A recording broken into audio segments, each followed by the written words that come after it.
everything কাম হৈ গ'ল আৰু এইফালে ফটোশ্বুট চলি আছে ইমান ঠাণ্ডাটো একদম পৰি পৰি ফটো উঠিছে সিহঁতে hello' everyone welcome back to my YouTube channel নমস্কাৰ মোৰ ইউটিউব চেনেলটোলৈ আপোনালোক সকলোকে স্বাগতম জনাইছোঁ আশা কৰোঁ সকলো ভালে আছে আজি মই আপোনালোকক বিশ্বনাথ চাৰিআলি এটা এনেকুৱা জেগালৈ লৈ যাম আৰু মোৰ ভিডিঅ'টো চাই থাকিব স্কিপ নকৰাকৈ আৰু এইফালে মই ৰেডি হৈ ল'লোঁ ধুনীয়াকৈ আৰু এইফালে কিন্তু বতৰটো বৰ ভাল নহয় একদম বৰষুণ দি আছে তাকে হ'লেও উপায় নাই কলেজৰ প্ৰজেক্টৰ কাম এটাত আমি যাম আৰু দেখুৱাই আছোঁ লাহে লাহে মোৰ ভিডিঅ'টো চাই থাকক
কলেজৰ পৰা কমিউনিটি ৱৰ্ক এটাৰ কাৰণে লগৰখিনিৰ লগত মিলি আমি বিশ্বনাথ চাৰিআলিৰে কাৰ্বি ব্লক নামৰ ঠাইডোখৰলৈ আহিছোঁ তাতে বিভিন্ন ধৰণৰ কাৰ্বি মানুহ আছে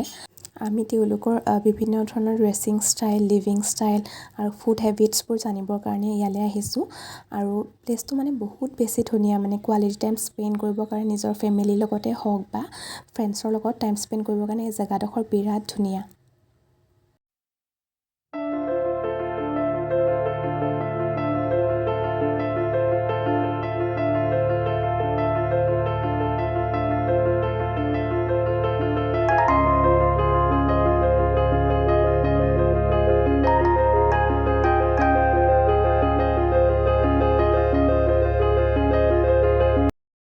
আমি মানে ফিল্ড ৱৰ্কত আহিছোঁ প্ৰজেক্ট এটাৰ কামত ইয়ালৈ আহিছিলোঁ লগৰখিনিৰ লগত তাৰপিছত এতিয়া আমাৰ সোধপোছ কৰা হৈ গ'ল মানে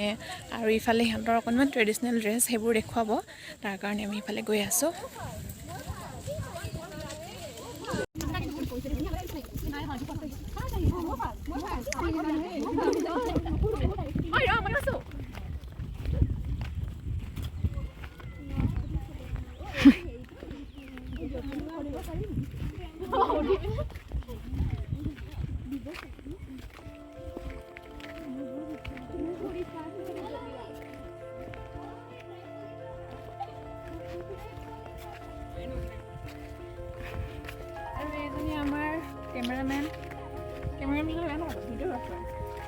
एवरीथिंग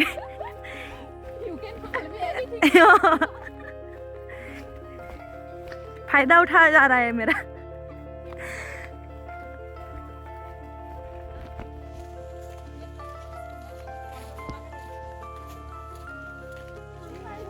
परिस्मिता এইটো ফটোই দি দিবি এইটো ফটোই দি দিবি বল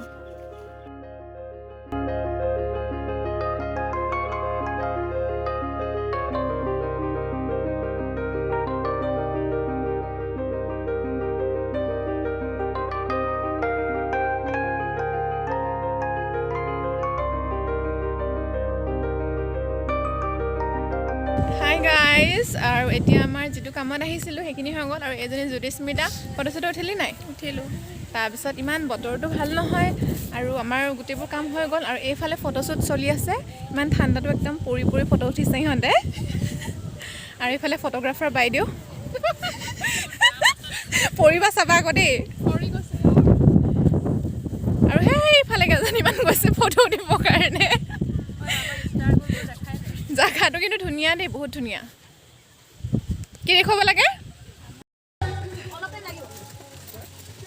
হাই আকাশ কিবা ক'বা কি ক'ম কেনেকুৱা লাগিছে আজি ইয়াত আহি বঢ়িয়া লাগিছে বহুত বঢ়িয়া লাগিছে এতিয়া মিনুবাৰ ব্লগত আমি যাম নীলকমলদা কি খাইছে চাহ ইউটিউবত যাম আমি ওলাম মোৰ সেই চেনেলটো ছাবস্ক্ৰাইব কৰিব কৈ দিয়া সেইকাৰণে কাৰ নাম মোৰ মিনু চুতীয়া আছে আপোনালোকে মিনু চুতীয়া নামৰ ইউটিউব চেনেলটো ছাবস্ক্ৰাইব কৰি দিব বহুত ধুনীয়া ধুনীয়া ব্লগ বনাই তাকে দেখি থাকিব মনোৰঞ্জন কৰি থাকিম মাজে মাজে কি কৈছা কিবা ক'বা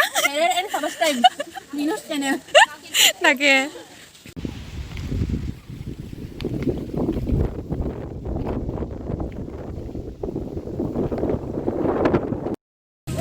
আমাৰ কাম হৈ গ'ল ফটো চটো উঠাও হৈ গ'ল এতিয়া ঘৰ গৈ আছোঁ আৰু বতৰটো ইমান ভাল নহয় ন বেছি দেৰি থাকিব নোৱাৰোঁ বৰষুণ দিব পাৰে সেইকাৰণে এতিয়া